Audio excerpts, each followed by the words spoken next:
On the 23rd of June this summer, we cycled to the bus station to catch a ridiculously early bus to Glasgow airport. We packed the bikes up at the airport and caught the 6 AM flight to Amsterdam. From here we caught the train to Nijmegen, enjoying the beautiful countryside along the way. From here we cycled to our accommodation for the next few days just outside Alverna. Join us as we cycle through these lovely streets on protected cycle lanes, taking in all the little things that you notice they do differently when you arrive in another country. As someone who has cycled for most of my life on the roads back home in Glasgow, it just blows my mind that here in the Netherlands, this infrastructure is everywhere you need to go. Having the freedom to enjoy your journey without looking over your shoulder every few seconds is such a luxury, and for me it's what makes cycling here feel so complete and natural. You can really tune into your surroundings and appreciate everything around you as you cycle past.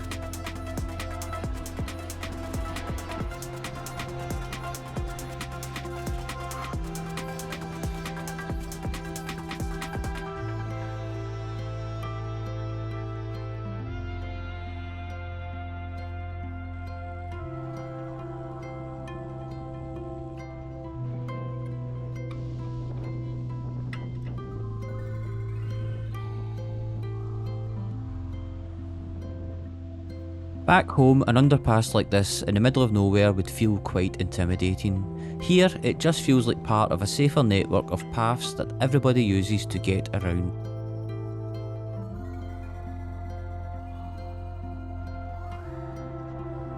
We arrived in Alverna 13 hours after setting out from Glasgow, on about an hour and a half of sleep and absolutely buzzing to be back in this beautiful part of the world. The next 2 weeks are going to be so good, but first of all, we needed to get a good sleep.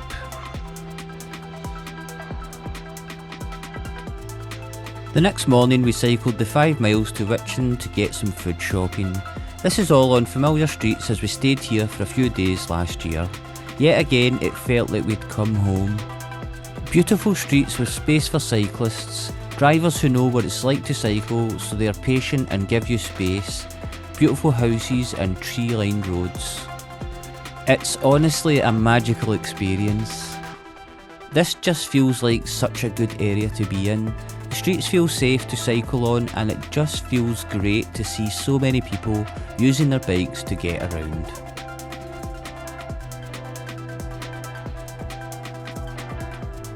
We arrive at the Big Albert, get some food and then head back through these quiet cycle-friendly streets to our accommodation, enjoying this model filter on the way.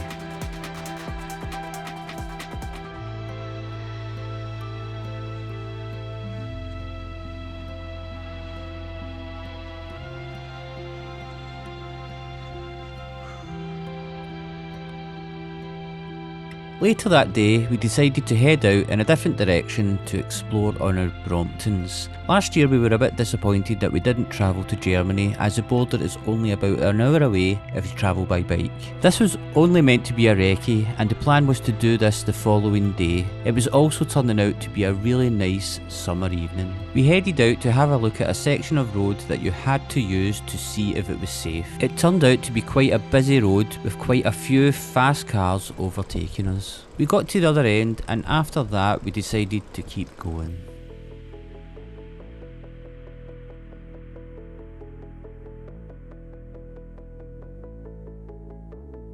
After a selection of segregated cycle lanes, traffic calm streets, quiet roads and off-road paths, we get into this excellent cycleway that's next to a disused railway. This is a Europa Radbahn and it connects the Dutch city of Nijmegen to the German cities of Kleve and Kranenburg. A special feature of this cycling highway is that it gives cyclists priority over motor traffic at traffic lights and junctions. That's according to this website description, but we didn't see any evidence of this on any of the junctions that we crossed on our journey that day. The countryside rolled past at a nice slow pace as we enjoyed the evening sun on our backs pushing us along. We reached the border that is marked by this arch that goes over the railway line. After stopping to message and call relatives and also get a few selfies, we then decided to carry on to the next town. It was one of those beautiful summer evenings that just got better and better the further we cycled. Upon reaching Cranenburg, the penny finally dropped for me when I noticed the rail bikes locked away in these sheds.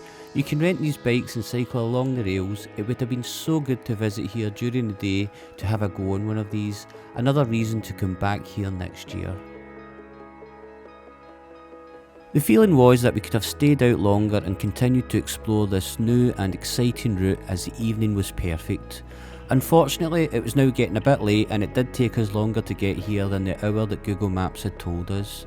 We also didn't have any lights with us, so decided to hurry home so as not to be cycling on the road section of our journey after sunset without any lights.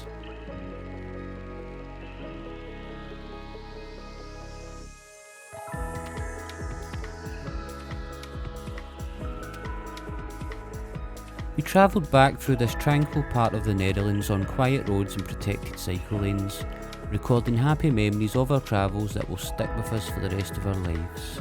It really was the most amazing evening and only the second day of our trip so far. If this is setting the scene for the rest of our trip, then we are in for a real treat. On the way back, we enjoyed cycling into the sunset with that sweet feeling that we'd achieved something special that evening. It really was a beautiful summer evening and we felt so lucky to have experienced it together while cycling here in the Netherlands, exploring new places and enjoying each other's company along the way with little to no danger from traffic that you would expect during a cycle like this back home. This is exactly what we love about this amazing country and why we will return year after year.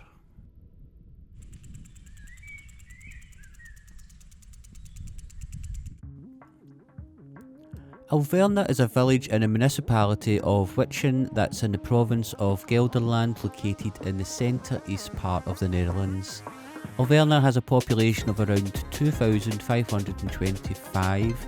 Today is a very warm day, so we headed to Witchen to have a look around, then check out something that caught my eye on Google Maps. You feel more relaxed when cycling through traffic calm streets. When you remove the danger, it reminds you of the fun you would have had playing on the streets as a child. We had a look around this nice area, looking around the shops in Market Square, soaking up our surroundings.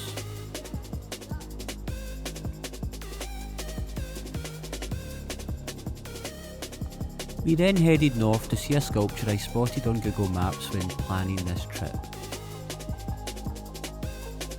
Wozzeck is where the statue is situated and it has a population of 3,820 and is quite a nice area with the usual quiet streets that you get used to feeling safe when cycling on.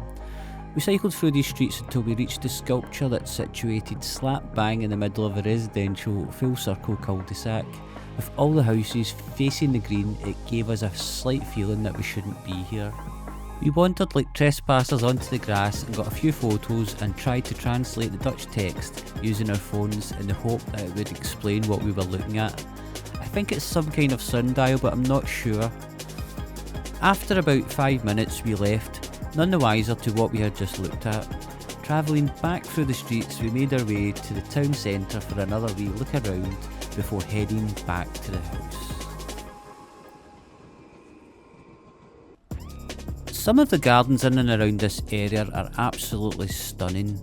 Just look at those hydrangeas.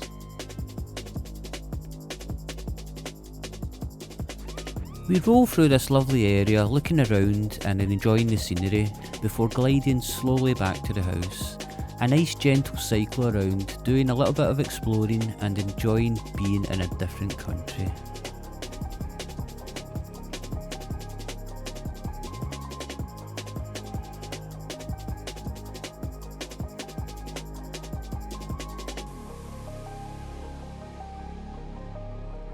Last year we tried to buy some fruit from this farm vending machine but couldn't get our cards to work. This time we had some euros and managed to purchase some apples.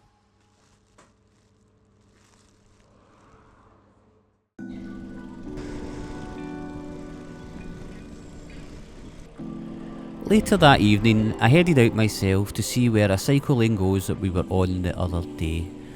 When it gets to the roundabout at the end of the road, it splits into two directions. I suspected that this one goes to Nijmegen, so we'll go this way first.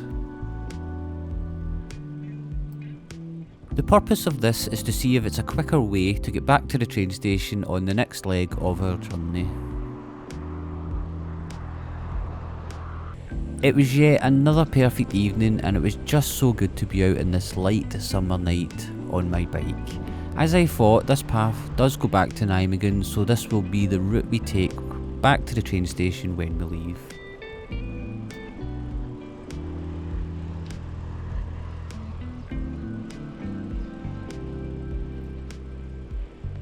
Perfect light and a perfect little jaunt out on the bike. I'm going to say this in every video I make in the Netherlands. Separated cycle lanes just take the stress out of getting around on your bike.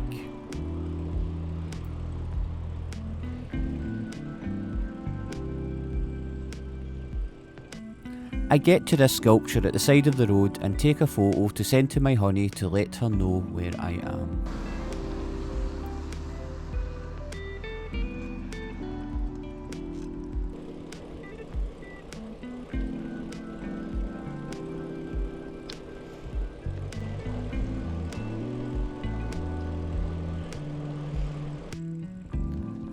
I get back to the roundabout at the St Walrick restaurant, then I head in the other direction to see where this route goes, just exploring and joining the dots on my bike. What an excellent night. There were storks in a field that I passed, as well as a hot air balloon far away in the distance. Little things like this just add to the magic on what felt like a very long golden hour.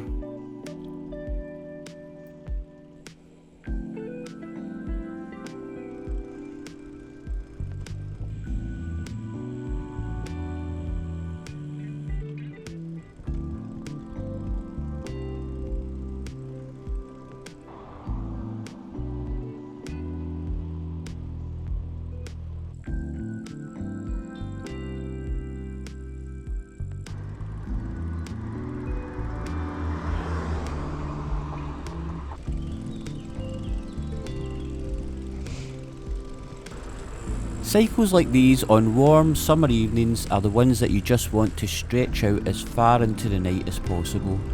Passing little pockets of houses that look like an oasis surrounded by green fields, travelling from town to town, removed from traffic so you get a sense of safety that gives you time to look around and absorb everything around you.